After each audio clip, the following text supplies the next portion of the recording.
33년 기자 경력, 신문사 대표 남성숙의 호남 천년 동안 우리가 꼭 알아야 할 인물 이야기, 전라도 천년의 얼굴책 내용입니다. 군주제 비판한 제야 사상가, 곤제 정계청. 한국 성리학사에서 가장 주목되는 시기인 16세기 초기에 생존했던 벽촌의 한 유림으로 학문적 성과에 비해선 거의 알려지지 못한 곤제 정계청.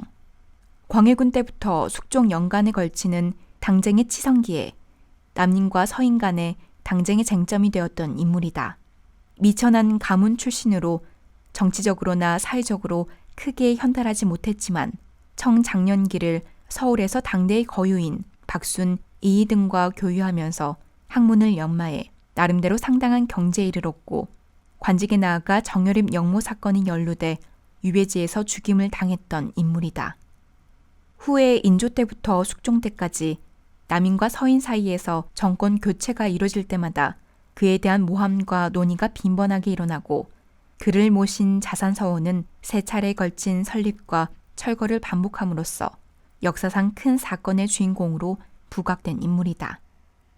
최근에는 그의 주장 중 의리를 지키는 것도 역시 청담과 마찬가지로 폐단을 가져온다는 학설은 당시 주자학적 세계관에 사로잡혀 있었던 전통적인 군주제 국가를 과감히 비판하고 배격한 혁명적 사상으로 재평가되고 있다.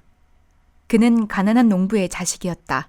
그러나 일찍 초시에 합격한 후 서경덕 문화에서 공부했고 중용, 논어, 맹자를 연구하고 천문과 역학의 오묘한 뜻을 해독했다고 전해진다. 외로운 학문 수련기를 거쳐 역사, 지리, 약학의 넓은 안목을 보이자 선조의 총애를 받았고 영의정 박순의 천고로 곡성 현감 겸 남원 진관, 병마 절제 도의 등에 올랐으나 숙배만 하고 돌아왔다. 중년에는 한평군 엄다면 남다리 제동부락에 정착하여 정자를 짓고 후학 양성에 전념하였는데 수많은 선비들이 몰려들었다. 나덕윤, 안중복, 송재민, 좌의정까지 오른 남이공이 그의 제자이다. 반드시 자질과 성품에 따라 가르치되 귀로 듣고 마음으로 알게 한 후에야 가르침을 그쳤다는 교육관이 오늘까지 전한다. 이런 재야 지식인이 왜 영모에 휘말렸을까? 1589년 황해도 관찰사 한준과 재령군수 박충관 등이 전주태생이며 나주에서 활동한 정여립이 영모를 꾀했다고 임금에게 고하면서 기축옥사란 대규모 반란이 일어난다. 이 사건은 조정 내외 광범위한 파문을 일으키는데 곤제는 같은 해 12월 호남 유생 정함수를 비롯한 50인의 상소에서 정여립과 같은 역당이라고 거론돼 옥사에 휩쓸리게 된다. 이때 곤제의 죄상으로 들춰진 것은 정여립과 오랫동안 친하게 지냈고 아서를 서로 고취하여 배절리란 글을 지어 후생들이 기망했다는 것이다. 그러나 곤제가 지었다는 배절리의 골자는 성리학의 학문과 예법을 따르지 않는 절이란 성인이 추구해야 할 중용의 도가 아니다. 동안의 절이와 진나라의 청담은 나라를 망친다는 내용이다. 그럼 곤제는 정당인이었을까? 아니다. 서인도 동인도 아니다. 학문에만 전념한 선비였다.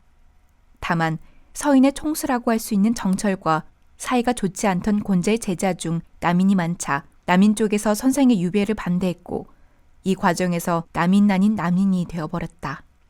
어찌됐든 재판이 열리고 곤제가 정여립의 집터를 봐줬다는 죄목이 크게 지적돼 투옥 유배되었다. 그는 유배된 지 한 달 후 함경도 경원에서 죽었다. 정치인이 아니면서도 당쟁 여파 속에서 높이고 깎이기를 반복했던 대학자 곤제.